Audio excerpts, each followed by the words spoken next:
The haunting of the toll booth. In the heart of Aberdeen stands the toll booth, an ancient stone building with a sinister past.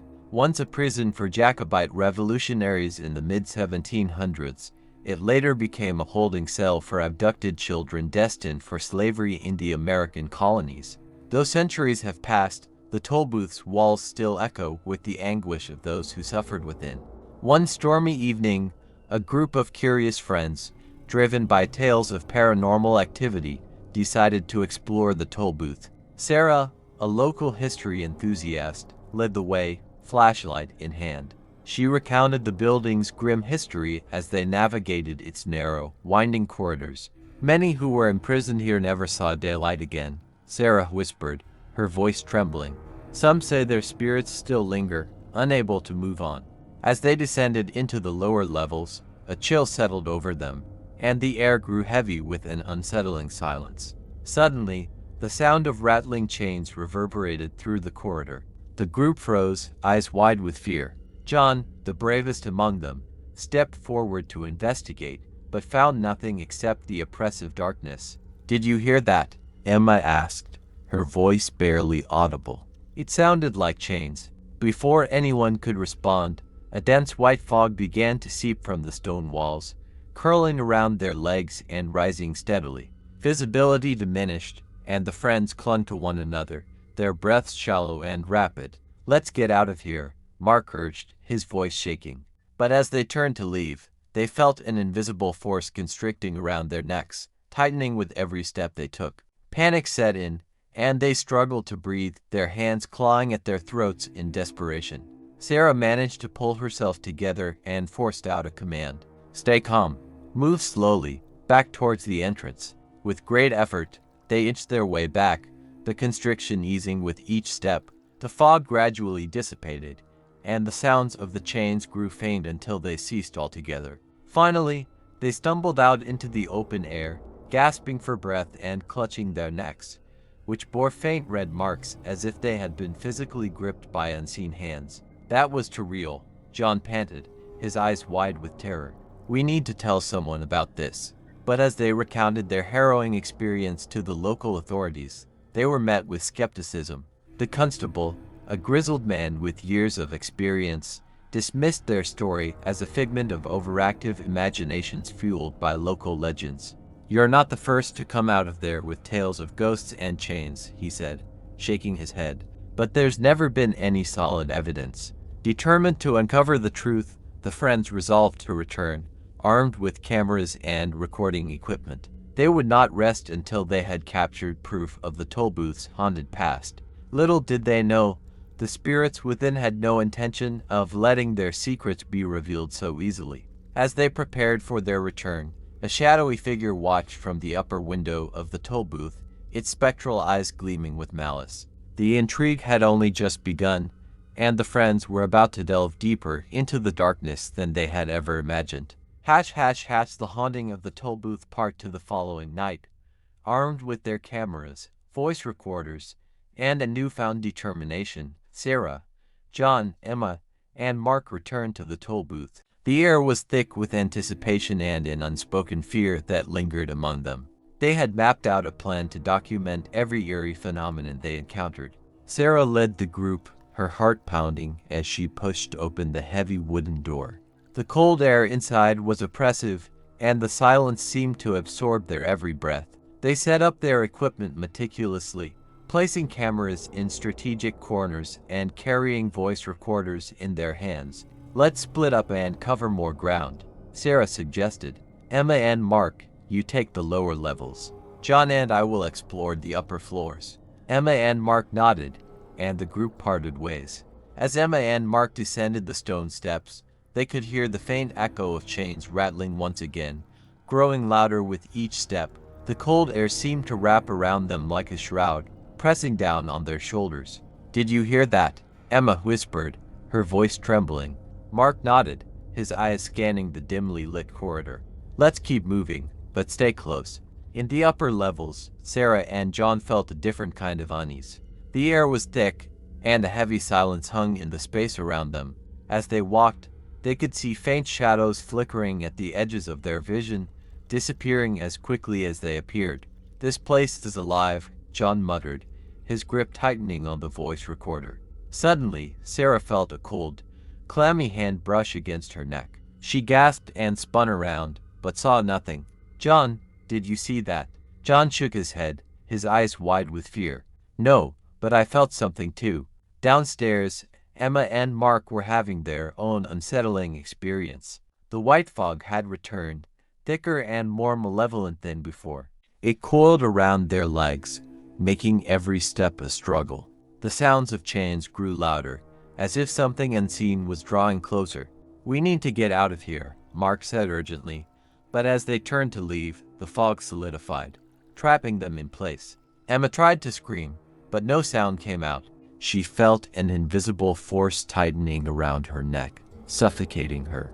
Mark clawed at the fog, trying to free them, but it was like fighting against shadows. In a desperate bid for escape, Mark pulled Emma towards a narrow passage they hadn't noticed before. The fog seemed to resist, but finally, they broke free and stumbled into the hidden corridor. The air was slightly warmer here, and the oppressive weight lifted just enough for them to catch their breath. "Where are we?" Emma whispered, her voice barely audible. "I don't know, but it feels different," Mark replied, his eyes scanning the narrow passageway. "We need to find a way back to Sarah and John." Meanwhile, Sarah and John had discovered an old, locked door at the end of the upper hallway. A sense of dread washed over them, but curiosity propelled them forward. Sarah managed to pick the ancient lock, and the door creaked open to reveal a small, hidden chamber. Inside, they found a dusty journal, its pages yellowed with age. As Sarah flipped through it, she realized it was a record of the prisoners and the children who had been held captive in the toll booth. The last entry was dated the night the building had supposedly been abandoned. "We need to show this to Emma and Mark," Sarah said, her voice shaking with excitement and fear. "This could be the proof we need." But as they turned to leave, the door slammed shut, trapping them inside. The temperature dropped, and they could hear the faint whispering of voices, growing louder and more frantic. In the hidden corridor below, Emma and Mark stumbled upon an old staircase that seemed to lead upwards. They followed it, hoping it would reunite them with their friends. As they ascended, the fog began to recede, and the air grew lighter. They emerged in the upper hallway, just in time to hear Sarah and John pounding on the door of the hidden chamber. Together, they forced it open and pulled their friends to safety. "We found something," Sarah gasped, holding up the journal. "But we need to get out of here now." The group made their way back to the entrance, their senses on high alert. The building seemed to pulse with malevolent energy, as if it were alive and aware of their intrusion. As they finally burst through the front door and into the open air, they felt the weight lift from their shoulders. But they knew their ordeal was far from over. The journal they carried held secrets that someone or something did not want to be revealed. Back at Sarah's apartment, they pored over the journal, piecing together the tragic history of the toll booth. But as they delved deeper, they realized they were not alone. The spirits they had encountered were not merely echoes of the past, they were vengeful and aware of the intrusion into their tormented existence. With each page they turned, the paranormal phenomena intensified. Shadows moved of their own accord, whispers filled the air, and the temperature fluctuated wildly. The friends knew they had unleashed something dark and dangerous, something that would not rest until its story was fully told. And so, with a mixture of fear and determination, they resolved to uncover the truth behind the toll booth's haunted past. Little did they know, the journey ahead would test their courage and sanity in ways they could never have imagined. The toll booth's secrets were waiting, and the spirits within were eager to share their tale, one that would leave the friends questioning the thin line between the living and the dead, and wondering if they had gone too far in their quest for the truth. The Haunting of the Toll Booth Part 3. As the friends continued to investigate the toll booth's dark past, they realized the journal was more than a mere record of prisoners and children. It contained detailed accounts of rituals and dark practices that had been conducted within the prison's walls. They needed help, so they sought out Professor Evelyn Carter, an expert in the occult and local history. Evelyn, intrigued by their story and the journal, agreed to join their investigation. She warned them that the spirits they had encountered were not merely trapped souls but entities fueled by the dark rituals once performed there. One night, as they gathered at Sarah's apartment to plan their next move, Evelyn suggested they conduct a seance to communicate directly with the spirits and uncover more about the rituals. The friends were hesitant but agreed, knowing they needed answers to end the haunting. They gathered around a table, candles flickering, the journal open before them. Evelyn began the seance, her voice steady and calm as she called upon the spirits of the toll booth. The room grew colder, and the flickering candles cast eerie shadows on the walls. Suddenly, the air became thick with tension, and the sound of rattling chains echoed around them. The spirits were present, and they were not pleased. A chilling voice filled the room, speaking in a language none of them recognized. Evelyn's eyes widened as she translated. "They say we have disturbed their rest and must leave now, or face their wrath." Before they could react, a dense white fog enveloped the room, and they felt the constriction around their necks once more. Struggling to breathe, they tried to break the circle and flee, but an unseen force held them in place. Evelyn, her voice strained, urged them to remain calm and continue the seance. She asked the spirits what they needed to be at peace. The answer came in fragmented whispers, revealing the story of a dark ritual gone wrong, trapping the souls of those who died within the toll booth. "They want us to complete the ritual," Evelyn gasped, "to free their spirits." With the spirits' guidance, they deciphered the ritual from the journal. It involved a set of ancient symbols and specific chants to be performed at the stroke of midnight within the toll booth. Despite their fear, the friends agreed to return to the toll booth one final time. They gathered the necessary materials and made their way back to the foreboding building. Inside the toll booth, the atmosphere was more oppressive than ever. The sound of chains followed them as they made their way to the central chamber. Evelyn drew the symbols on the floor, and they formed a circle, ready to perform the ritual. As midnight approached, the temperature plummeted, and the white fog began to fill the room. They started chanting, their voices trembling but determined. The fog swirled around them, and the rattling chains grew deafening. The symbols on the floor began to glow, and the spirits' whispers intensified.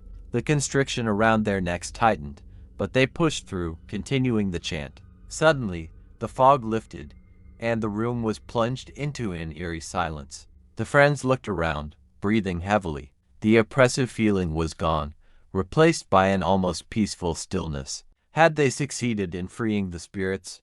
As they left the toll booth, they felt a sense of relief. But deep down, they knew the darkness they had encountered might not be so easily vanquished. The journal held many secrets, and there were still questions left unanswered. Back at Sarah's apartment, they gathered to reflect on their experience. Evelyn, holding the journal, looked at them with a mixture of hope and concern. "We did what we could tonight, but the toll booth's history is filled with many dark chapters. We may have only scratched the surface." The friends agreed to continue their investigation, knowing that the spirits of the toll booth might not rest entirely. The journal's final pages hinted at a deeper mystery, one that tied the toll booth to an ancient, forgotten curse.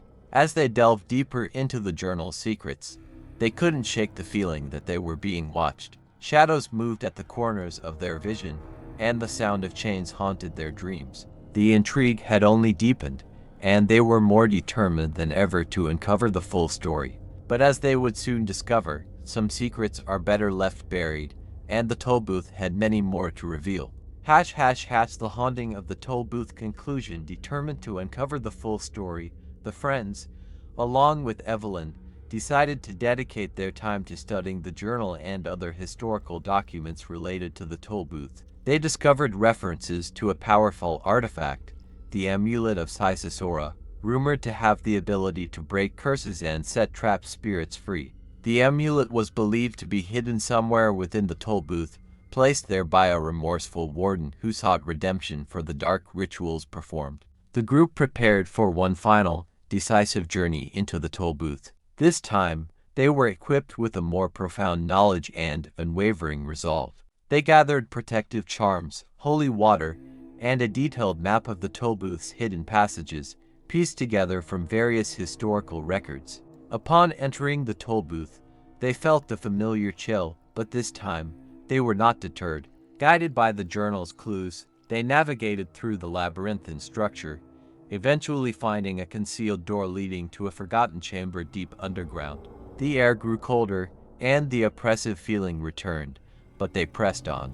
Inside the chamber, they found a small, intricately carved chest. Sarah carefully opened it, revealing the amulet of Sisasora.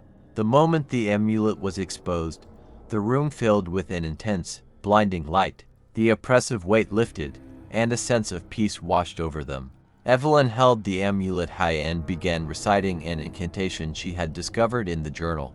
The light grew brighter, and they could hear the faint voices of the trapped spirits, now calm and almost grateful. The rattling of chains ceased, and the white fog dissipated entirely. As the final words of the incantation echoed through the chamber, the light faded, leaving the room in serene silence. The friends looked at each other, relief and joy evident in their eyes. The spirits of the toll booth had been freed. Their centuries-old torment finally ended.